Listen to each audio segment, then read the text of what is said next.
la dernière fois, on a parlé d'un mélange stoichiométrique. On a dit durant une réaction, si le mélange est stoichiométrique, c'est-à-dire à la fin de la réaction, les réactifs sont totalement réagis ou consommés, mais il y a formation seulement de produits. Il ne reste que de produits. Et on est arrivé à cette page. Alors, pour faire le calcul stoichiométrique d'une réaction chimique, il faut faire quoi? De 1, écrire une réaction chimique équilibrée. 2, déterminer le nombre de moles initial de chaque réactif. Si on ne donne pas directement le nombre de moles, on peut le calculer. Comment? Si l'espèce, la substance, c'est un solide ou un liquide, on peut utiliser la relation N égale masse sur masse molaire. Si la substance est une solution aqueuse, on peut utiliser N égale C fois V. Si cette substance est un gaz, alors on peut utiliser N égale masse sur masse molaire ou bien N égale volume de gaz sur volume molaire. يعني استاذ انا قلت لكم هون وريحتكم كثير بالنسبه انه كيف بدنا نعمل كالكول. اذا انا عندي هيدي السبستانس سوليسيون بيعطيني الكونسنتراسيون والفوليوم، منهم بجيب النمبر دو مول. اذا سوليد بيعطيني ماس وماس مولار، منهم بجيب النمبر دو مول. اذا غاز بيعطيني فوليوم وفوليوم مولار. مش الحال يا استاذ كيف بدنا نشتغل؟ Oui. اوكي طيب، préparez cet exercice. Farah, bonjour. Bonjour. استاذ انت حكيتيني كرمال علامتك، ما هيك؟ Oui. اوكي، انا عملت كوركشن استاذ وانت معك الاجوبه، رجاء اعملي كومباريزون. انت على اول بارتي، على اول اكزرسيس رايح لك علامه، على الاكزرسيس 2 رايح لك علامتين، وعلى الاكزرسيس 3 رايح لك علامتين. انت اوكي مش برجع بتأكد. ماخذه 15 sur 20، يعني انت جايبه 13 وزدت لك 2 بوان صاروا 15، بتصير 60 علامتك. اوكي مش فاهم. يا اهلا.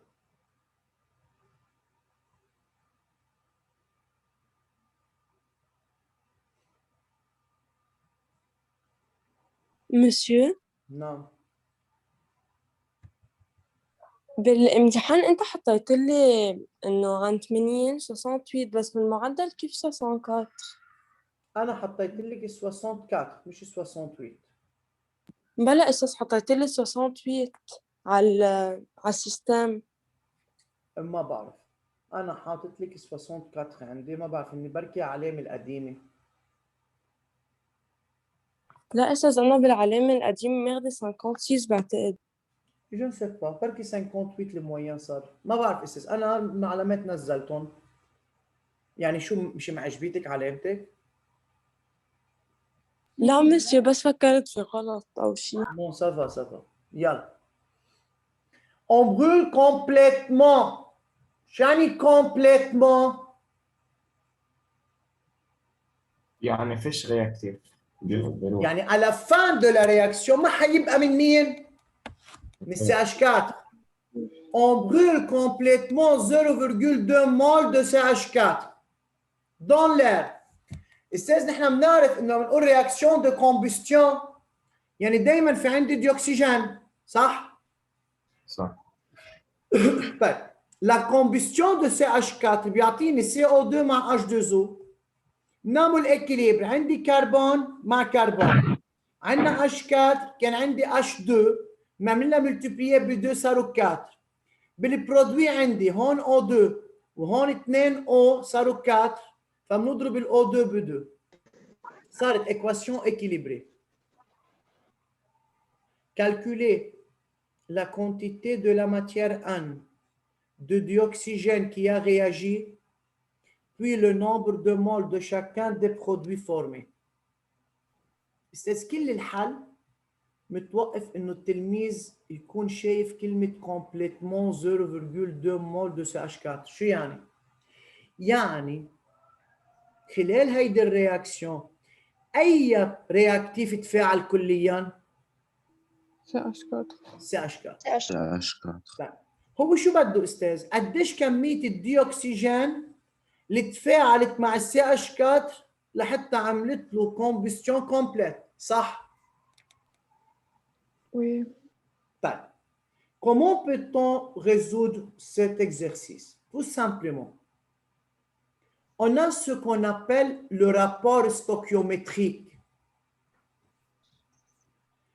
شو بيقول الرابور stoichiométrique يا استاذ؟ بيقول له d'après le rapport stoichiométrique، مش نحن قلنا بده يكون في proportionnalité؟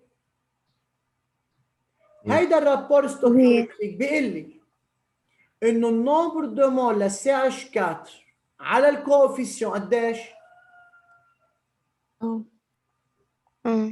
هيدا الرياجي بده يساوي النمبر دو مول للO2 رياجي مع CH4 sur 2 راح يساوي النمبر دو مول ل CO2 formé sur 1 بيساوي النمبر دو مول لل H2O formé sur 2.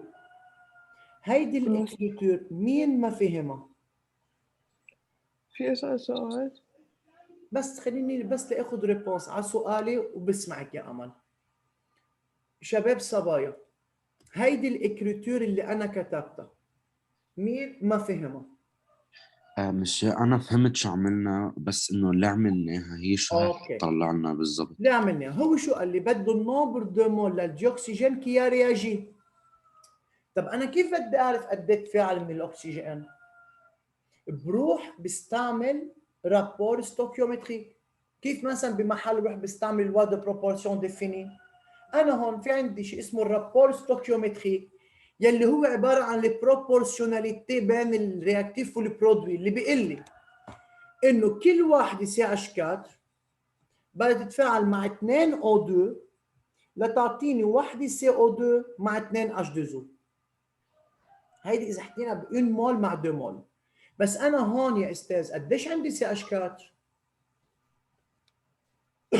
0.2 مول. صح؟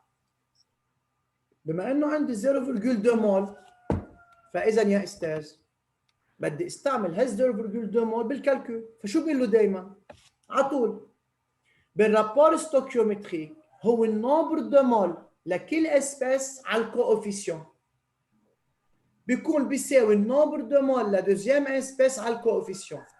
اللي هن رياكتيف بيكتب حدهم رياجي،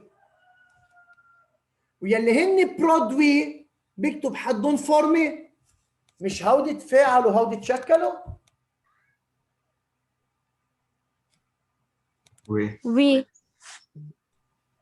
هيك مش الحال يا هادي؟ فليش عم بكتبها؟ وي لجيب النمبر دو مول للديوكسيجين وللبرودوي. امل سؤالك. يعني مش هو هيدا تاع الرابور ستوكيومتريك هو ليترلي الايكواسيون دو ديسوسياسيون، بس وقت كنا عم نعمل ميلانج نستعمله. هونيك كان في عندي ديسوسياسيون، كان عندي بريباراسيون لسوليسيون مش رياكسيون شيميك. هون عندي رياكسيون شيميك عشان نقول دابري لو رابور ستوكيومتريك. ايه اوكي هي ميم ايدي صح، برافو. طيب لايكو يا استاذ كيف بدنا نحلها.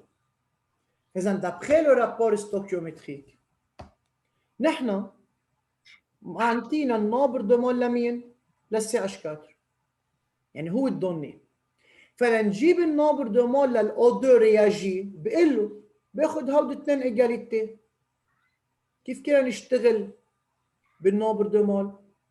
فاذا النمبر دو مول للO2 بيساوي 2 فوا النمبر دو مول للCH4. فاذا صارت 2 فوا قديش النمبر دو مول للCH4؟ 0.2 بتطلع 0.4 مول. ليش يا استاذ؟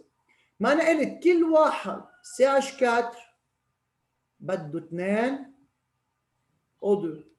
فإذا أنا إذا عندي 0.2 CH4 قديش بدهم O2؟ هي بهالطريقة رح فاهمكم إياها بس ما بستعمل هيك بالامتحان. بالامتحان بدنا نشتغل على شيء اسمه رابور ستوكيومتري.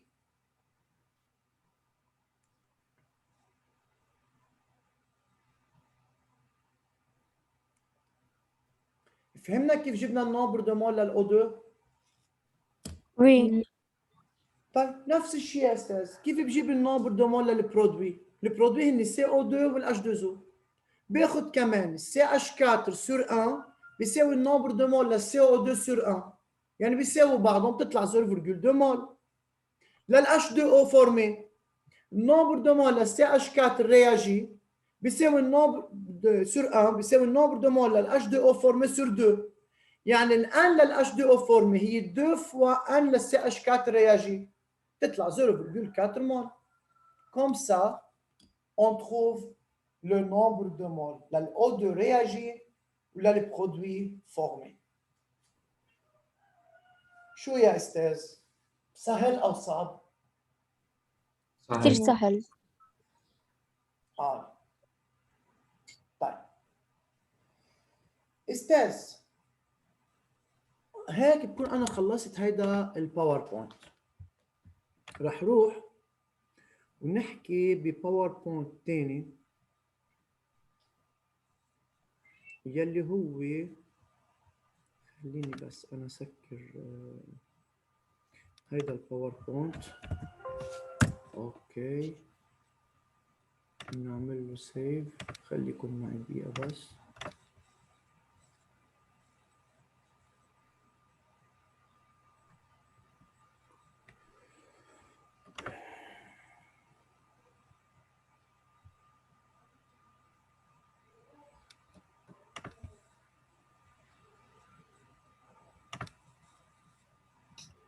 يا بيان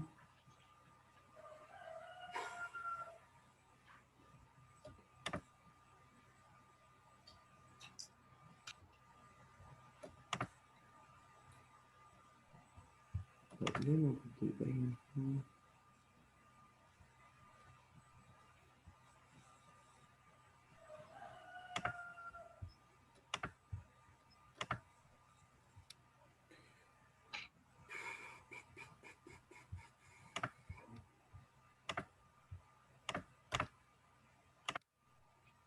هي مش الحل.